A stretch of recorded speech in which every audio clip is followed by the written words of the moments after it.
Hello everybody and welcome back to the channel. Mike's Talks and Thoughts here, back again with another video for you guys. And today we have finally reached it. We are here at the year-end recap for all the shows that I saw here in 2023. Of course, this is one of the biggest videos on my channel that I've done in the past year. I've done 2021 and 2022 every year of my channel. I have done these videos, and this is the big year-end recap of everything I watched, going through all the shows, my thoughts here, and also would love to see your recommendations and what you watched in 2023 as well. But yeah, in this video here, we're going to be ranking 39 different shows here, from the worst to the best, on what I saw in 2023. It was a crazy year. In 2021, I watched 18 different shows. In 2022, there was 36, and this year we got up to 39. So definitely a big accomplishment here, especially because most of those shows came in like the first 8 or 9 months of this year. There was so much going on. And for this list here, this is going to be any show that I saw at least one season of, that it was either a new season or a season from a show that's already come and gone, but a new season to me that is eligible here for making this ranking here. But without further ado, let's get started here. So coming in here at number 39 in last place here, we have Kaleidoscope here. And Kaleidoscope, man, this is one that on paper it seemed like a great idea. This idea that you could have all these different episodes here, and they were all named after colors, and you could watch them in any order, which was the premise of this show. And I thought that was super interesting, that would be a super interesting idea, that, you know, watch it in different ways. You could rewatch it back in another way and have it be different. The problem was the episodes were too broad and too vague, because they had to fit into the format of where you could watch it in any order. It kind of took away from the individuality of the episodes themselves. I still think this was a good show. I'd probably give it like a 6 out of 10. Giancarlo Esposito and the other actors and actresses did a great job on this one, but I gotta admit that that idea it didn't work because of the way that they had to form the episodes, to where it being so broad, no specific events or big plot twist or anything they really could do, because it would have spoiled if you would have watched in a different order here. So yeah, definitely a tough one there for Kaleidoscope. Coming in here next at number 38, we have The Woman in the House Across the Street from the Girl in the Window. First off, I gotta say, I hate that title. Absolutely hate that title. You couldn't have come up with something simpler or something easier or something more simplistic than just literally what the show is going to be about. Like, I get being straightforward, but come on, that title is absolutely too long here. And the reason I checked this one out is I am a Kristen Bell fan. I really love her in The Good Place and some of the other projects she's done. This one, I was like, okay, you know, I wanted something quick to watch, so I watched this over a weekend. And yeah, this show is definitely meant to be taken as satire. I really do think that. There's a lot of crazy, wacky stuff and off-the-wall shit that happens in this show here. I don't think it's absolutely horrible. There is some enjoyment to be had, but again, if you're not really a Kristen Bell stan, or if you're someone who's really not into watching stuff that's like, you know, satire, then this probably isn't for you. So again, solid enough, but nothing too spectacular. Coming in here next, we have number 37, How I Met Your Father. And I'm specifically talking about season 2 here as well, because season 1 was on my last year's ranking. Thought it was good, it had potential, and it could have been better for this year. And that really wasn't the case. I think season 2 was definitely weaker than season 1. I watched the first half of season 2 and I almost dropped out. It was getting that bad. I just couldn't really sit through the episodes. They weren't really grabbing my attention. Then they hit me with some better ones towards the end of the first half here, and I was like, okay, I'll give this another try in the second half here, and we'll see how things go. So I waited probably at least a few months after all the episodes had aired and watched them, and I really did dig the final episode here in season 2, but that is going to be the last episode here for How I Met Your Father. They have canceled the show after 2 seasons, and yeah, it's a travesty, man. I mean, was this show great? No, but to cancel the show without knowing who's the father, I mean, there were so many different predictions and different theories out there of who it was going to be, and just not having that wrap up, because even How I Met Your Mother had a scapegoat in if the show were to be canceled early, who the mother would be. So just How I Met Your Father, I wish would have, had something similar, but season 2, not that great. Had some potential, had some good moments at points, but yeah, it's going to be the end of it here for How I Met Your Father. Coming in here next at number 36 is The League. Now, this is an older show that I checked out here. This came out in 2009, and this show I really thought I would dig because it was a fantasy football show about these guys who were into fantasy football and played for this trophy, and got together, did a in-person draft, which is always the best, and their wives and their crazy lives around it. And I thought, okay, this is going to be funny. There's going to be some funny moments, but this is literally just a worse version of Two and a Half Men. It's like really sexual with like every joke in the show, and they have like these average guys pulling girls way the fuck out of their league, like not even close. Like some of them like below average looking dudes out here pulling tens, just like so unrealistic. And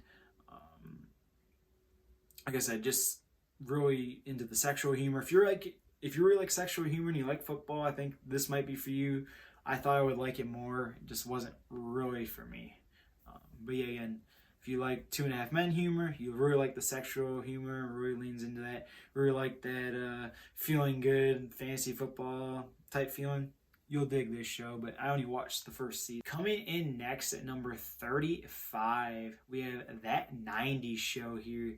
This is one, of course, that I was looking forward to, as I'm a huge That 70s Show fan. It's one of my favorite sitcoms of all time here. And when I was seeing That 90s Show, I had my criticisms, but I definitely got excited for it. And I have to say that some parts lived up to it and some parts did not. So for me, the absolute best part of this show, by a country mile, was Red and Kitty here. Red and Kitty, all these years later, still have that.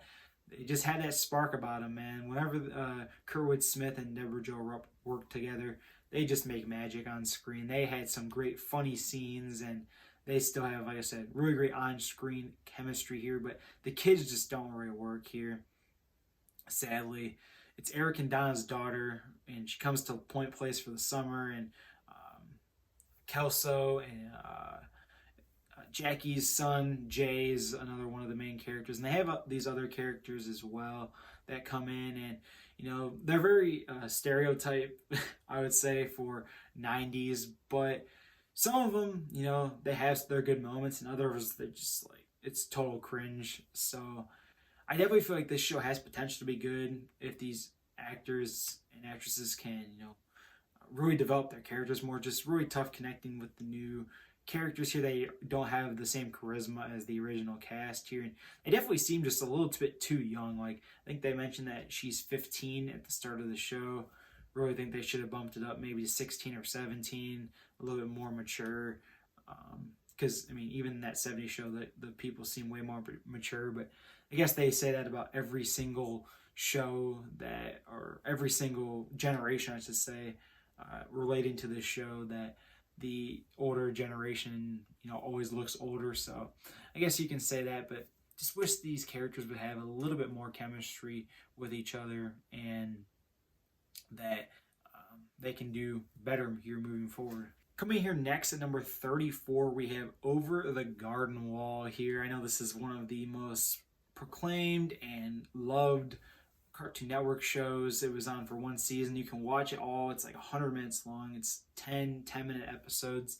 And a little bit of a backstory around this one is I watched this show while we lost power here at my house. So it was cold and definitely was not a good night to check something out. But like I said, just nothing to do here. I got out of the house, came back home, and still not much to do. So I watched Over the Garden Wall. And this one, for me, I think has grown on me, definitely. Even though it's definitely here towards the bottom, I'm not really too crazy about the two main characters here, Wirt and Greg. I think that they're okay. You know, it definitely is more of like that childlike vibes, you know.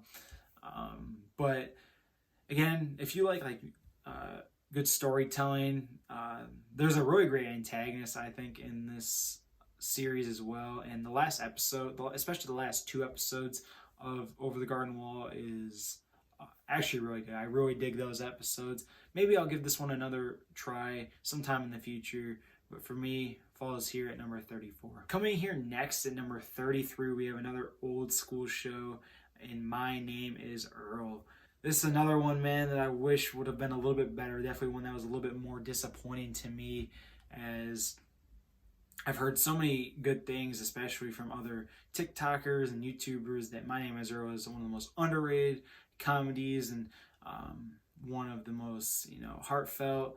So I watched the first season here, and I just felt that it wasn't good enough for me to continue on for 4 seasons. So basically, if you haven't seen the show, the premise is this guy, Earl Hickey, he's been doing a whole bunch of bad stuff with his life, and he treats people poorly and does a whole bunch of stupid, dumb stuff all the time. Just a crazy guy in his mid-40s here. He ends up winning this scratch off for $100,000, and he believes in this karma, that if he does well and makes up for all his wrongdoings, that everything will be good, and that basically that it was karma that he was able to win this money. And so he basically makes a whole list of everyone that he's done dirty and done wrong, and in every episode he tries to fix it here. So I definitely feel like it's a cool premise, but it definitely gets so repeatable and so old, and the comedy doesn't hit as strong. There was definitely funny moments here, but I just, for something that's going to be so repetitive, at least have each episode be super unique and super just laugh out loud funny.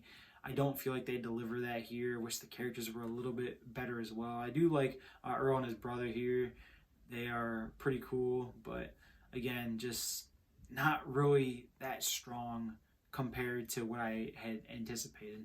Coming here next, number 32, we have probably my biggest disappointment show of the year, and that's going to be BoJack Horseman here. This was in my top 3 most anticipated shows that I was going to watch for the year, and I watched it. And I will say right off the bat, BoJack, the peaks of this show are incredible. The best episodes, I will say Free Churro is definitely overrated, but The View from Halfway Down, The Showstopper, The Old Sugarman's Place, all these ones that are pretty highly rated on IMDb. Even the finale, I think, is amazing. Those ones are really freaking good, and some of them crack my top 100 episodes of all time. But just the rest of the show, it's just kind of It's like I'm watching a standard episode, and it's not much is going on. It's just kind of blah. It's not really that consistent. The characters are alright. Diane is cool, Mr. Peanut Butter. Those are kind of the others, and Ty as well. So the characters are alright. I know a lot of people really like the characters more. I wasn't too crazy on BoJack, and maybe that was the reason why I didn't like it as much. But it definitely tackles some hard subjects here with BoJack's depression, and him feeling all these different emotions after being out of the actor industry and going on with his life here, and so many tragedies and things that happen here. So again, for me, it wasn't that great. Still a good show. I still think it was a solid 7 out of 10 show. It's not bad by any means, but for me, just didn't live up to that hype of a 9 out of 10 show that I was hoping. And some people praising it as one of the best animated shows of all time. But let me know down in the comment section below if you're a big BoJack Horseman fan and what you like about the show, if that is the case for you. Coming in here next, number 31, we have Outer Banks here. And this is one that I watched the first 3 seasons of, and definitely one that, would I say disappointed me? Not really, but definitely one I was expecting to be a little bit better as well. This is definitely teen drama. If you love teen dramas, this is the show for you, because that's what they dive into. It's definitely in that teen drama type category here. A lot of people really think the first season is the best of this show, and for me personally, I really didn't like season 1 compared to the other seasons. I think season 2 is probably my favorite. Season 3, they get kind of really wacky and stuff happens, and different plot twists come up and stuff like that.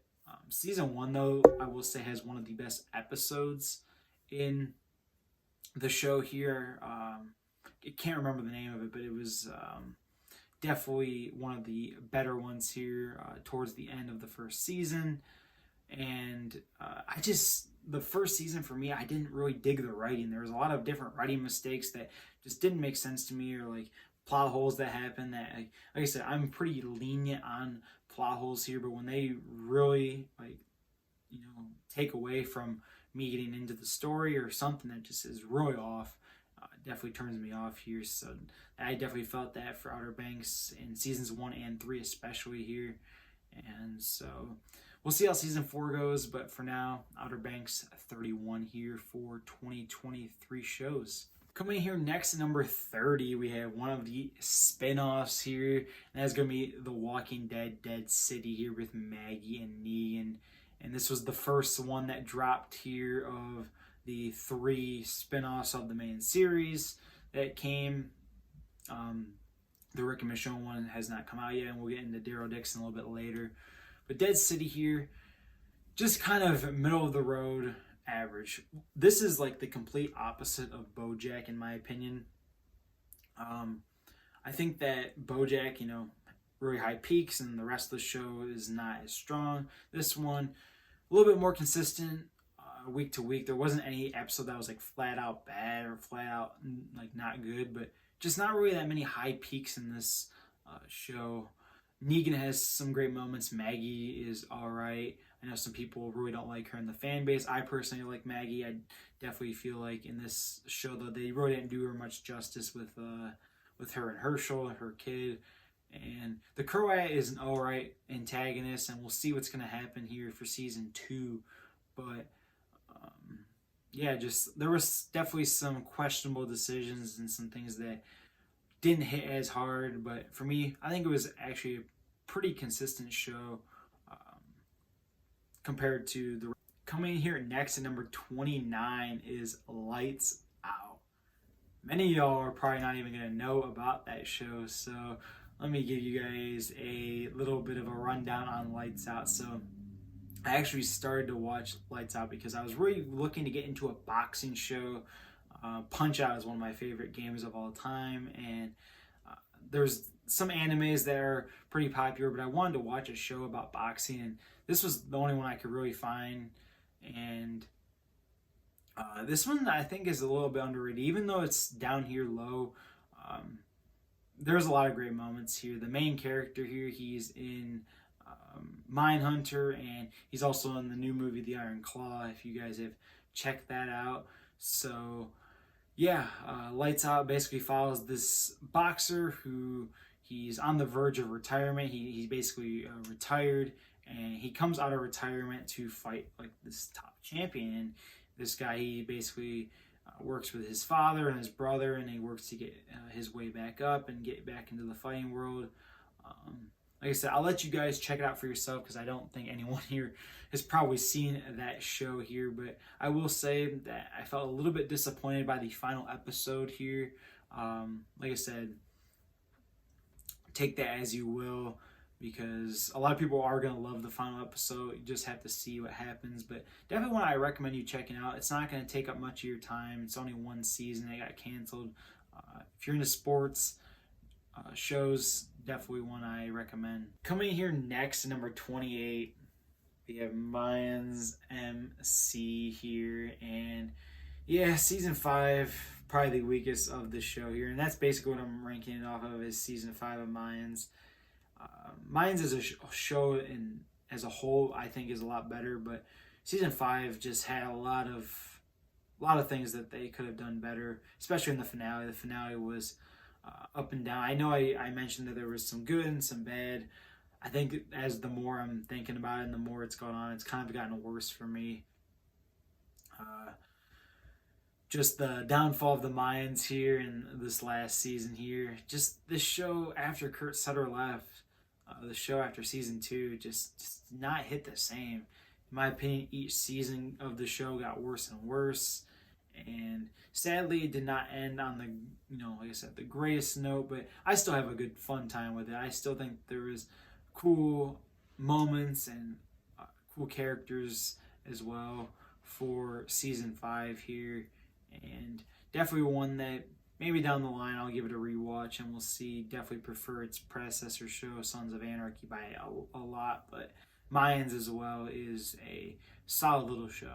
Here next at number 27, we have Hijack, Apple TV Plus here.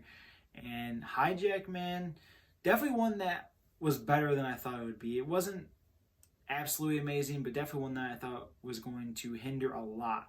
I mean, and it definitely did hinder a lot from the entire premise is they're hijacked on a plane. So basically all of the scenes, for the most part, 90% of the scenes take place on the plane here, which, for the first few episodes or so, you would think that's all right, but it starts definitely getting old. The finale of it wasn't as strong for me. Idris Elba, though, gives a great acting performance here in this, but the rest of the characters are just kind of blah. Like, no one else really stands out too crazy. He really is like the star of this. Yeah, like I said, there's definitely some not so good episodes. The motives of some of these people aren't that great, but if you are into high tense situations, seems like something you would like, definitely check it out. Here next at number 26, we have The Walking Dead, Daryl Dixon here. I mentioned Dead City. I definitely prefer Daryl Dixon, but I will say here, Daryl Dixon, definitely higher peaks of Dead City, but also some really low lows. For me, first and second episode really good, and the fifth and sixth, but like that third and fourth episode in that middle just really wasn't digging it. It was kind of just dragging, in my opinion. But man, what an epic finale! What just the scene with Daryl in the gladiator pit, by far my favorite scene of the show here. Daryl, a lot of memes came out from this one as well, and definitely one I think that has more potential to be great compared to Dead City. So definitely one that I value more here. Definitely wasn't the best. I wouldn't have it up at the Walking Dead tier, but it is definitely a step below. But I think that they have some good promise here for moving forward with Daryl Dixon. Here next at number 25, we have Twisted Metal here. And Twisted Metal, all I'll say is this is just such a fun show. For me, I don't really know too much on the universe or the games, but this is one that, shout out my buddy Nick from MVG Nick. He kind of put me on to checking this out on Peacock here, and this is just like a lot of fun. It's not written that well. It's not going to hit you hard with the writing or the acting, but there's just a lot of funny comedic moments and silly moments that just work and make you laugh and have a good time. It's kind of a mix of like a comedy drama. Like I said, they try and be serious at points. And basically this guy in the world, it's an apocalyptic world, and he has to make this delivery for Sydney Prescott. I forget her character's name in the dang show, but Neve Campbell. She's like the mayor, leader of this town. She asks John Doe to basically make this delivery here, and a lot of trials and tribulations follow him along the way. And you have like other characters in the show that come, and people who were in the video game. Easily one of my favorite moments and characters of this show is Sweet Tooth, man. Will Arnett and Samoa Joe, what a performance, man. hilarious, crazy moments. Like I said, if you're into just something fun, you like the franchise, you probably checked it out. If not, if you like cars and just like crazy adventure stories, I think you'd like it. Again, if you're into like more of the silliness and uh, fun type of shows, you'll definitely like it. And there's definitely promise here for season 2 because they kind of dropped off like this big event that's going to happen to start the next season. So definitely check that out. If you are on the fence, I think that season 2 is going to be a banger as well. Coming here next, number 24, we have The Leftovers here. I checked out all 3 seasons of The Leftovers, which many people claim is one of the most underrated shows of all time. For me, it was a good show, but for me, didn't really have that same connection here. I like Kevin here, Justin Theroux. I think that he does a great job, as well as Nora here. She's like the secondary lead. And basically in this show, The Leftovers, 98% of the world here experiences 2% that vanish here. And they have to figure out like what's going on, how are we going to live life, and you basically see like the grief and trials of these characters that are just going through all this. Some characters don't lose anyone and they just get thrown in. The main character, Kevin Garvey here, he is a sheriff, so he has to deal with all these people and all their emotional issues. And Nora here, she's heavily impacted by this. And you find out about this group, the GR, that just they run rampant and take people out. And then this show also as well changes settings. I will say, I'm not going to give much away if you haven't seen the show, but it changes settings here to different locations. So if you're into something like that, change of scenery, they definitely do that each and every season here. I will say the finale for The Leftovers, super great, man. Just the way they tie everything up at the end, absolutely incredible. But for me, just the other highest peaks of this show, definitely not as high. There's a lot of trippy moments, I would say, just like a lot of hallucinations. And like I said, if you've seen The Leftovers, you know what I'm talking about. Again, I recommend it, but there's definitely shows on here that I recommend a little bit more. Coming here next, number 23, we have another successful show in Succession here. Another one that I did like. I definitely thought it was good, like a solid 8 out of 10, but one that I thought would be better and I would like more. I really dug a lot of the characters, and for me, I think season 1 is super underrated. The season 1 episode, Which Side Are You On, is probably in my top 3 episodes of the show. Such a great episode, and the way that one ends is crazy. But just for me, again, a consistency issue. Like, there's episodes where just not much happens, and it definitely, this is another one like BoJack, man. When the peaks hit, man. The season 2 finale is incredible. Season 3 finale, and then season 4 has a lot of great moments as well. Season 4 probably my favorite here, but just not as strong as I thought it would be. The characters are good, but there's also some characters that just aren't that good as well. And I didn't really care too much on this company. Like, I studied business. I know a little bit about business, and they dive a little bit into that, but it's not really. It's more of like a family drama with backstabbing. So if you like the family backstabbing dramas, you'll dig Succession. But for me, definitely just wasn't a show that I vibed with as much as I thought I would. Coming here next at number 22, we have Gen V. Gen V here, spinoff of The Boys here that they did. I actually really dug this show, man. I can't wait to see what they have for season 2. Definitely not as strong as The Boys, and we'll get into that later on as well, but super solid here. It takes place on a college campus, and it's in the same universe, and about these superheroes and how they run fucking rampant on in this show and on Compound V. On basically, like I said, superheroes in college, and again, there's mystery and backstabbing and just figuring out what the fuck's going on with all this corporate stuff that goes on. The Boys also has that as well. So if you've seen The Boys, you gotta check out Gen V. They're gonna link the two together, so definitely one I recommend. Coming here next, number 21, we have The Bear here. And The Bear, I mean, shout out Nick, MVG Nick, and shout out a whole bunch of other people. This is one of their favorite shows of all time here. For me, I like The Bear. I definitely prefer season 2 to season 1 here. Season 1 I liked, but there was just something for me where I didn't really connect with it. Same thing sort of happened in season 2, but I think that there was a lot more better quality episodes, especially the episode Fishes here, with the family dinner here that was showing the throwback here. That was really great. Just so much tension and animosity. And Jeremy Allen White gives a great performance here as Carmy. I think that he does such a good job portraying this guy who's just, struggling to.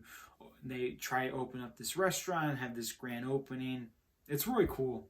Again, if you're into cooking shows and cooking dramas, this is one that is right up your alley. Coming in here next at number 20, we have Atlanta here. Atlanta, I saw the first 2 seasons of Atlanta, and definitely a solid show here. Definitely one, again, I wish it was a little bit better here, but there is some great moments here. Basically, Childish Gambino, or Ernie here,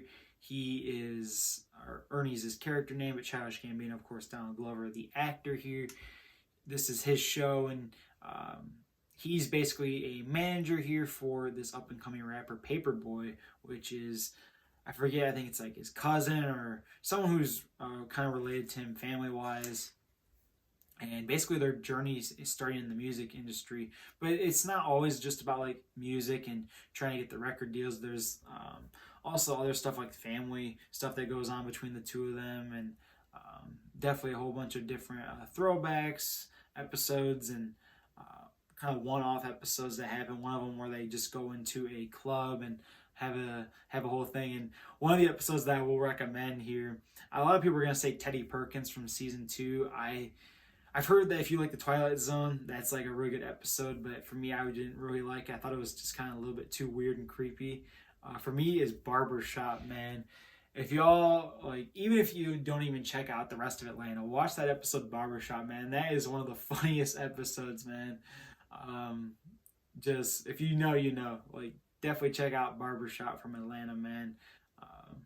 Such a goated episode. But yeah, Atlanta, first 2 seasons, like I said, I want to get back into it. We'll see for 2024, but first 2 seasons, like 8 out of 10 for me. Coming in here next at number 19, we have The Blacklist here. So The Blacklist actually finished up here in 2023. I did not get that far. Me and my friend have been watching it, and I watched the first 5 seasons last year and really dug those. I thought those were super good. Watched seasons 6, 7, and about halfway through 8 to cap off here 2023, and yeah, this definitely has taken a step back. Season 6 is still pretty solid. I kind of group it in with the first 5, but season 7 and 8 just go down the drain, man. I don't know what happened, man. I know that they kind of really wrote themselves into a hole with all the backstory and, again, the repetitiveness, but I always liked the different Blacklisters and how they were unique and different, and especially in earlier seasons where they would have them all connect together, and that was like super cool. It really built this whole really cool story, but it started kind of going away from that. The antagonists just weren't as strong, and just they mess up a whole bunch of stuff. They bring in a whole bunch of wacky, wild stuff. They bring back someone in the show who was rumored to come back from the first season in the later seasons, and they just is such a big disappointment from what the expectations you had for what was going to happen there. So this definitely takes a downfall here. Still solid, still enjoyed these seasons, but yeah, seasons 7 and 8 are definitely a huge step back from the first 6 on The Blacklist here. Coming here next at number 18, we have Beef here, and this was one that I really enjoyed. This is one that, of course, came out earlier in the year, and Steven Yeun and Ali Wong really did a great job here portraying these 2 characters who get into a bit of road rage beef here and fuels this entire story of a cat and mouse game to try and one up the other. That is basically what Beef is. these two characters trying to one up each other and trying to get the upper hand. But in the end, again, won't spoil it. They sort of figure out, what to do, because like I said, cat and mouse game can only go on for so long. And definitely really like the ending, and really like the penultimate episode as well. Was one of my favorites of the year. We'll see what they do for season 2. I've heard it's going to be an anthology, so it's going to be new actors and actresses. I'm definitely down for that. I'd also love to see their story continue as well if they decide to go that route. Coming here next at number 17, we have Invincible here. And for Invincible, I saw the first season. I know they dropped some for season 2 here. I did not check out season 2 yet. I'm kind of waiting for the rest of the season to release, as well as other stuff that I've been watching. But man, season 1 was absolutely great, especially the first episode was really great. I think it was the 4th or 5th was amazing, and then the final 2 episodes, especially the last episode, absolutely incredible. This story build-up of Omni-Man and Mark, or Invincible here, just so great. Omni-Man is a freaking menace, man. He does shit that is just so badass and menace-like.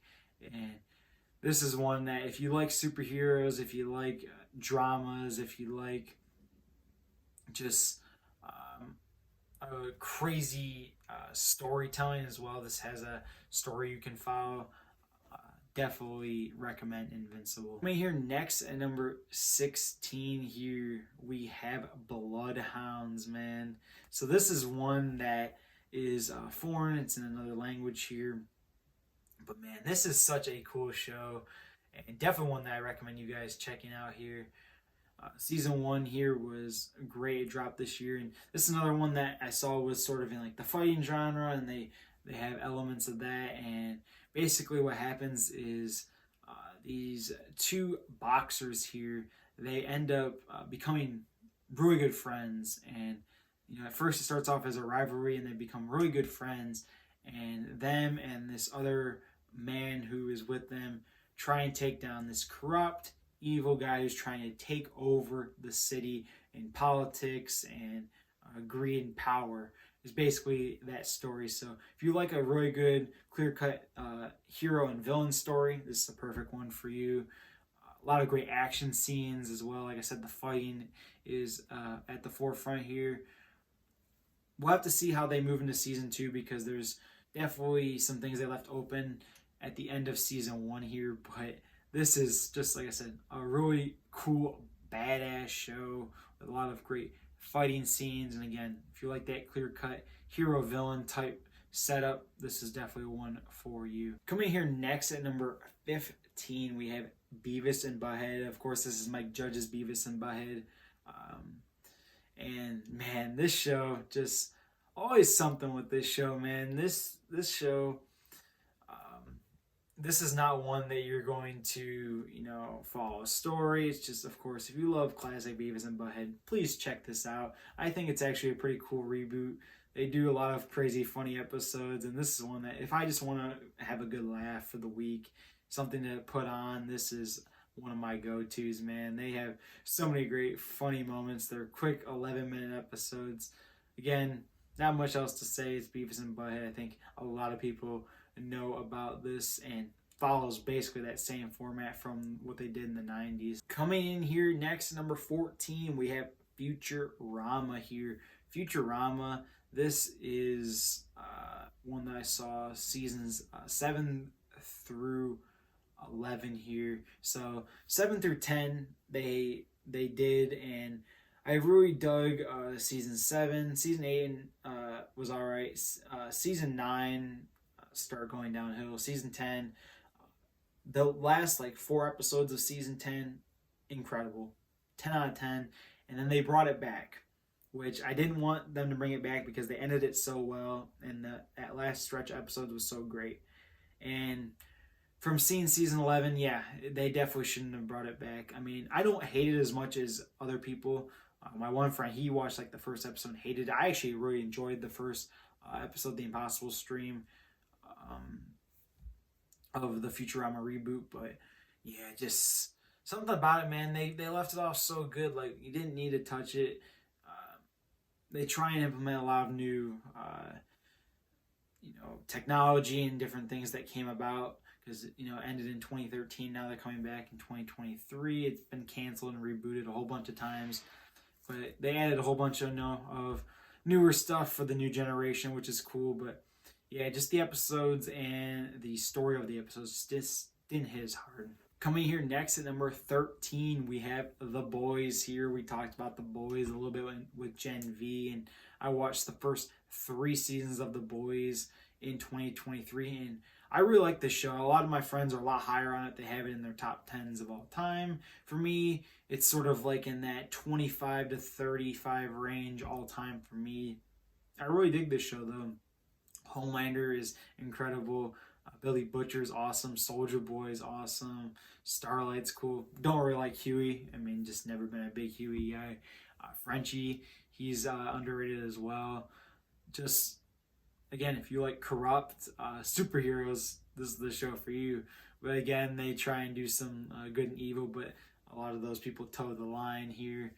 And definitely one that if you're into superhero shows and ones about control for power and supremacy here, definitely recommend The Boys. Coming here next, number 12, we have an older show here in Oz. This is a show from the 90s, and one of my favorite TikTok TV creators was super high on Oz, and I've always wanted to check it out because I'm a huge Prison Break fan. So I watched Oz season 1, and it was really freaking good, man.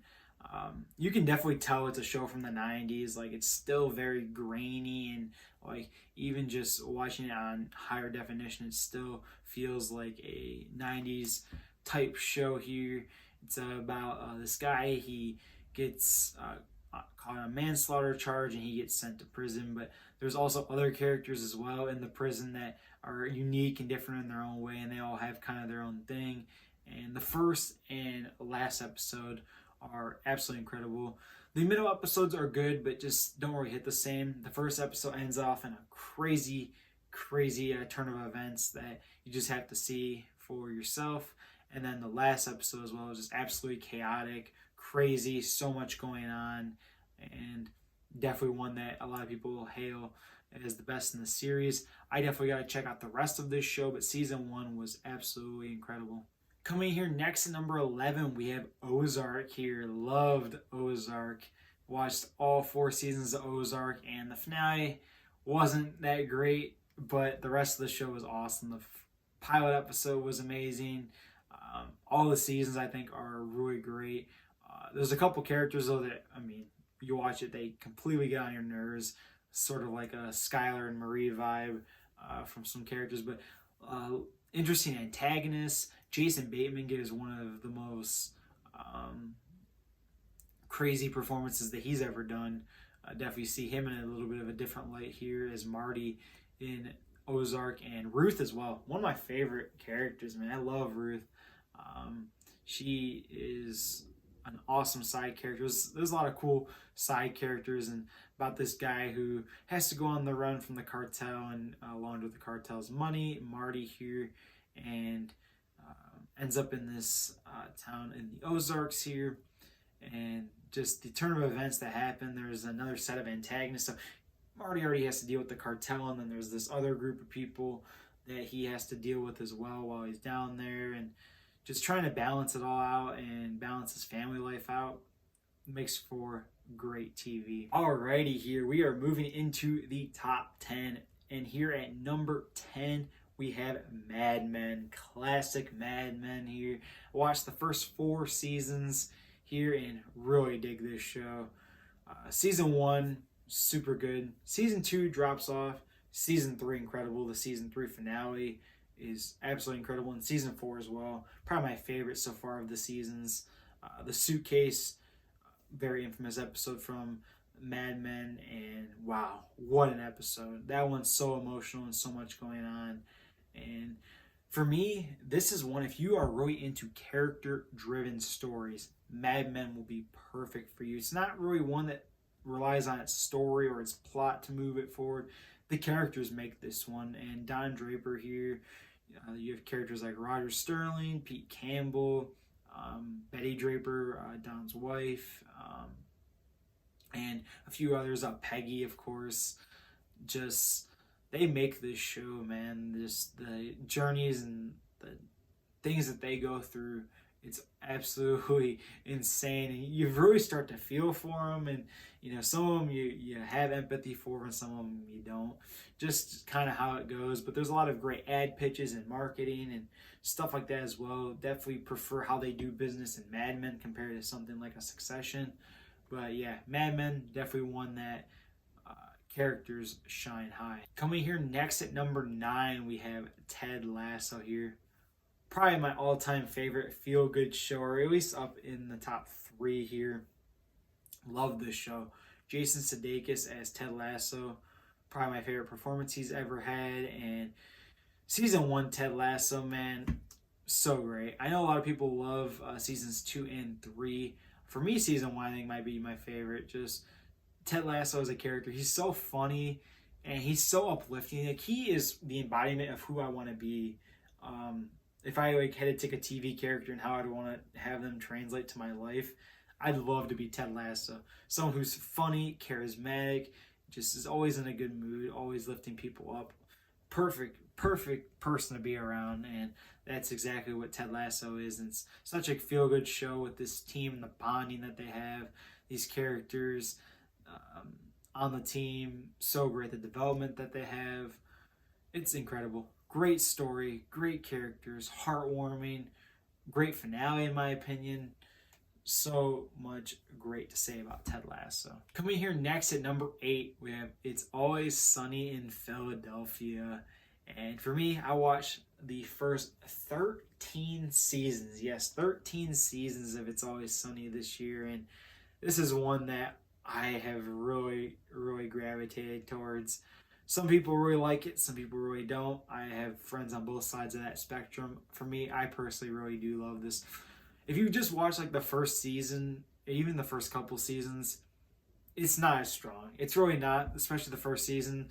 They're still trying to find their footing. But for me, like the end of season 3 until like the start of season 7, like that is like peaks It's Always Sunny. 4 through 6, I would say, is like peak Sunny. But there's also like a second peak that they have sort of later on. Like they have a lot of amazing episodes. Some of the best episodes in the show are sprinkled in like the later seasons, 10, 11, 12. I'm super excited to see the rest of the seasons. Right now they're up on, I think, 16 or 17 seasons now. I might even be wrong with that. They've done so much here, and definitely want to keep checking out. But as you've seen the characters more and more, you start to really get a feel for them. And this is one that is episodic, I will say. If you haven't seen It's Always Sunny, each episode is kind of its own thing. It doesn't really it follows a story, but not really. Like you follow like different stories, and some things come back, but for the most part, it's all episodic. So if you're really into the episodic one where you can just sit down and watch one episode, know what's going on, It's Always Sunny is the one for you. Coming here next at number 7, we have Barry here. Barry season 4. Definitely not as strong as the rest, but I still really dug this season as well. And Barry was absolutely incredible, especially the first 3 seasons. I think season 4 was actually still pretty good. A lot of people were definitely ragging on it, but I personally loved Barry. I am a big defender as well of the finale. Is it the greatest finale of all time? No, but is there a lot of good aspects? Yes. Also, the 4th episode of the season is absolutely incredible. A lot of stuff happens, and the characters,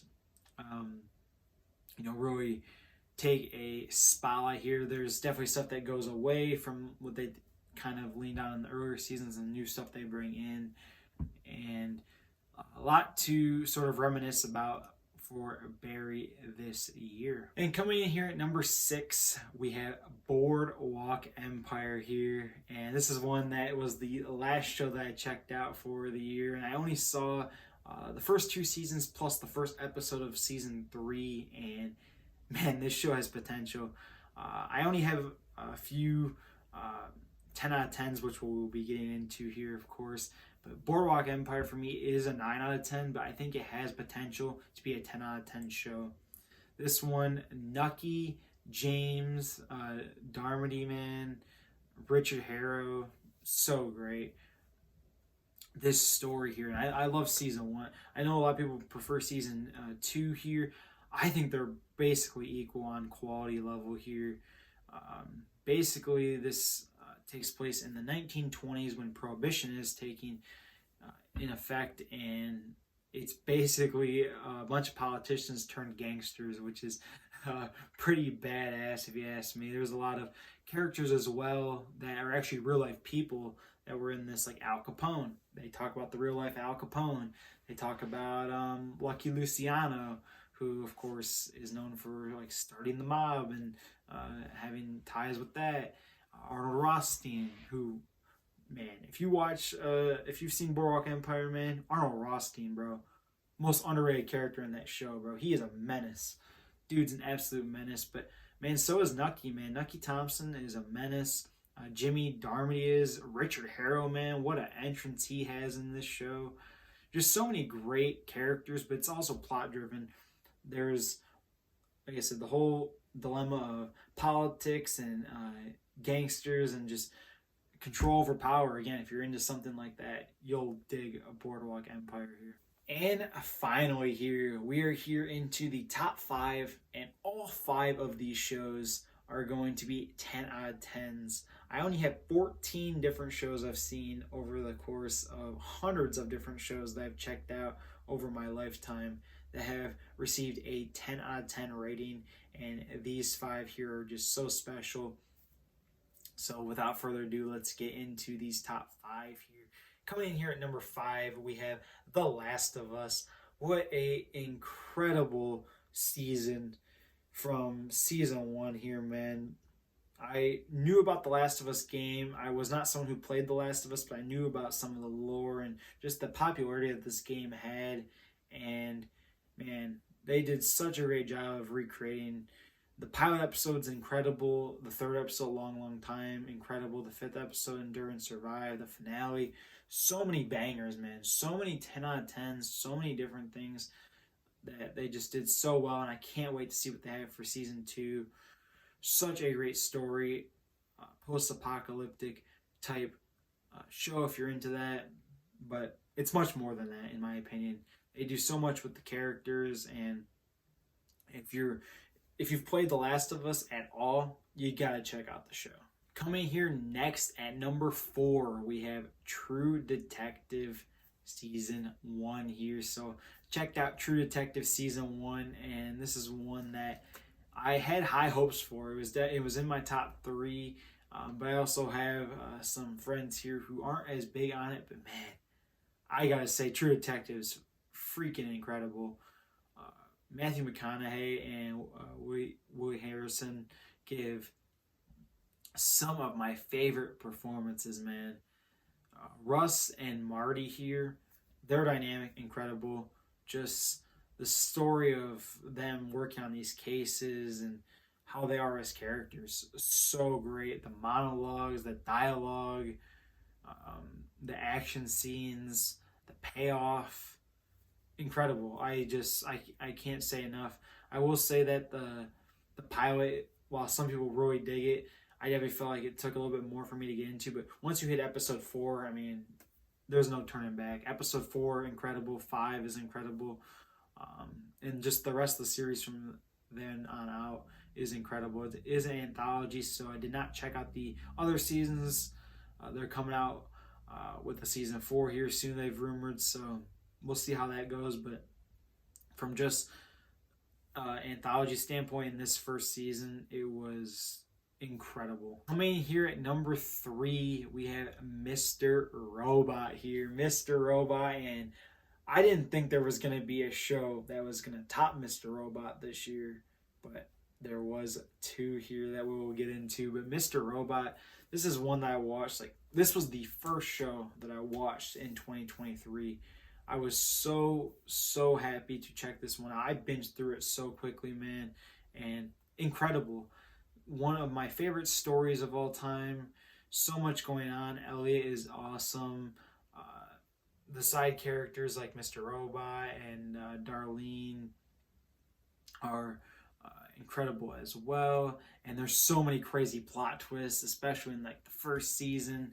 They get you on so many different things. Definitely watch it just for the plot twist, man. And these top 3 shows are all right here are probably my top 3 in plot twist of all time here. These shows are absolutely incredible at doing that. And Mr. Robot here is so complex, but we'll get into another show that is even more complex here. Mr. Robot is complex, depth, storytelling, characters. The ending is incredible, man. Incredible.